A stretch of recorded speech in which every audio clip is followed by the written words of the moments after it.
Sankranti సంబరాలకు care of address గా ఉండే పశ్చిమ గోదావరి జిల్లాలో అతిథుల కోసం ఏర్పాట్లు ముమ్మరమయ్యాయి. ఒకప్పుడు భీమవరానికి మాత్రమే పరిమితమైన అతిథి మర్యాదలు ఈసారి జిల్లా వ్యాప్తంగా అన్ని పట్టణాల్లోనూ కనిపిస్తోంది. ఒక్కచోట మాత్రమే కాదు, జిల్లా వ్యాప్తంగా ఉన్న అన్ని హోటళ్లు హౌస్ఫుల్ బోర్డులతో కనిపిస్తున్నాయి. దీంతో ఈసారి సంక్రాంతి ఎంత సందడిగా సాగుతుందో ముందే అర్థం చేసుకోవచ్చు. దేశ విదేశాల నుంచి తరలి వచ్చే అతిథుల కోసం అత్యద్భుతమైన ఆతిథ్యం ఇచ్చేందుకు ఇప్పటికే జిల్లా వాసులు ఏర్పాట్లలో నిమగ్నమయ్యారు. భీమవరం నుంచి మరింత సమాచారం మా రిపోర్టర్ మల్లికార్జున అందిస్తారు. సంక్రాంతి సంబరాలకు కేరాఫ్గా ఉండేటటువంటి భీమవరంలో ఇప్పటికీ పండుగ సంబరాలంతా కూడా కనిపిస్తుంది. ఇతర ప్రాంతాల నుంచి ఇతర రాష్ట్రాల నుంచి తరలి వచ్చేటటువంటి అతిథుల కోసం ఇప్పటికే హోటల్స్ అన్నింటినీ కూడా సిద్ధం చేశారు. అంటే ఇప్పుడు మనం చూస్తున్నటువంటి విధంగా సంక్రాంతి సంబరాల శోభతో కనిపించే విధంగా ఇక్కడ వాటిని ముస్తాబు చేయడం జరిగింది. అయితే ఈసారి డిమాండ్ కూడా ఎక్కువగా కనిపిస్తూ ఉంది. అయితే ఆహ్వానాలు కూడా ఎక్కువగా అతిథులకు పంపించడం, వారందరూ కూడా ఇప్పటికే భీమవరం ప్రాంతానికి చేరుకుంటూ ఉండడంతో వచ్చినటువంటి అతిథులకు ఆతిథ్యంలో ఎక్కడ ఇబ్బందులు లేకుండా అన్ని ఏర్పాట్లు చేస్తున్నారు. అయితే హోటల్ నిర్వాహకులు కొంతమంది మనతో ఉన్నారు. సార్, ఈసారి డిమాండ్ ఏ రకంగా ఉంది? రూములు ప్రస్తుతం ఎక్కడైనా కొత్తగా వచ్చేవారికి రూములు దొరికేటటువంటి పరిస్థితి ఉందా? సంక్రాంతి భీమవరం అనేసరికి every year it goes viral అండి. అండ్ మాకు డిమాండ్ కూడా ఇప్పుడు it's been 15 years we are running this property అండి. 15 ఏళ్ళుగా మేము చూసేది ఏంటంటే ప్రతి సంవత్సరం డిమాండ్ పెరుగుతూనే ఉంటుంది, కొత్త వారు వస్తూనే ఉంటారు. ప్రతి ఒక్కరికి ఏంటంటే సంక్రాంతి అనేసరికి ఒకసారి చూసి వెళ్ళాలి, పందాలు ఇక్కడ సాంప్రదాయాలు చూసి వెళ్ళాలని ఉంటుందండి.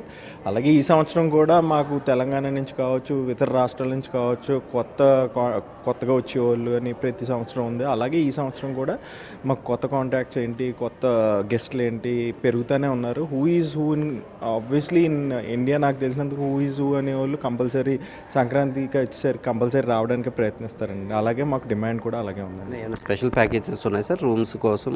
అంటే పండుగ రోజులు 5 రోజులు రూమ్స్ తీసుకునే వాళ్ళు ఉంటారు, 3 days తీసుకునే ఉంటారు. వాళ్ళ కోసం ఏమైనా స్పెషల్ ప్యాకేజెస్ ఏమైనా ఉన్నాయా? ప్యాకేజ్ కింద పెడతామండి ఎవ్రీ ఇయర్. సో వాళ్ళకి ఏంటంటే ఇక్కడికి ఒకసారి వచ్చిన తర్వాత బయటికి మళ్ళీ భీమవరం వదిలి వెళ్ళే వరకు ఇన్ హౌస్ వరకు మేము అన్ని ట్రీట్ సెక్యూరిటీ వైజెస్ కావచ్చు, ఫుడ్ కావచ్చు, అన్ని విధాలుగా మేము సెక్యూర్డ్గా తీసుకునే ప్యాకేజెస్ కింద ప్రతి సంవత్సరం ఇస్తామండి. ఇది కొత్త ఏం కాదు.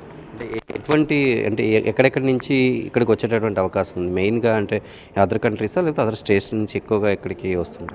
జనరల్గా అండి స్టేట్స్ నుంచి ప్రతిసారి సంక్రాంతి కంపల్సరీ విజిట్ చేయడానికి వస్తారండి. ఇక్కడ వాళ్ళు కావచ్చు, అక్కడ వాళ్ళు కూడా గెస్ట్ని కూడా తీసుకొస్తారు. అలాగే ఈ సంవత్సరం కూడా కెనడా కావచ్చు, యుఎస్ కావచ్చు, ఆస్ట్రేలియా కావచ్చు రెగ్యులర్గా వచ్చే గెస్ట్లు ఉన్నారండి. కన్ఫర్మ్గా ఈ సంవత్సరం కూడా ఉన్నారండి కన్ఫర్మ్గా వచ్చి. మీ ఒపీనియన్ చెప్పండి, ఈసారి సంక్రాంతి ఏ రకంగా ఉంటుంది? అంటే ఎవ్రీ ఇయర్ ఒక్కొక్కసారి కొంచెం తగ్గొచ్చు, కొంచెం పెరగచ్చు, కానీ ఈసారి డిమాండ్ చూస్తే చాలా ఎక్కువగా కనిపిస్తుంది.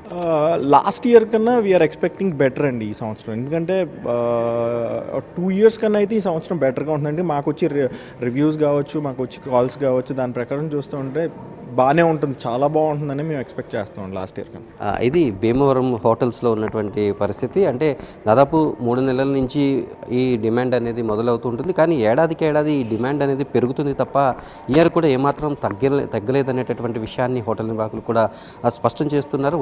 ఉండేటటువంటి వాళ్ళు 3-4 days ఉంటారు కాబట్టి వాళ్ళకి స్పెషల్ ప్యాకేజెస్ అన్నీ కూడా, అంటే ఫుడ్ దగ్గర నుంచి వాళ్ళ సెక్యూరిటీ, ట్రావెలింగ్, ఏ ప్లేస్లు చూడాలి, ఎలా వాళ్ళకి కన్వీనియంట్గా ఉండే విధంగా హోటల్స్ అన్నీ కూడా ఏర్పాట్లు అయితే చేయడం జరుగుతుంది. వీడియో జర్నలిస్ట్ కరిష్ణ మల్లికార్జున, భీమవరం నుంచి.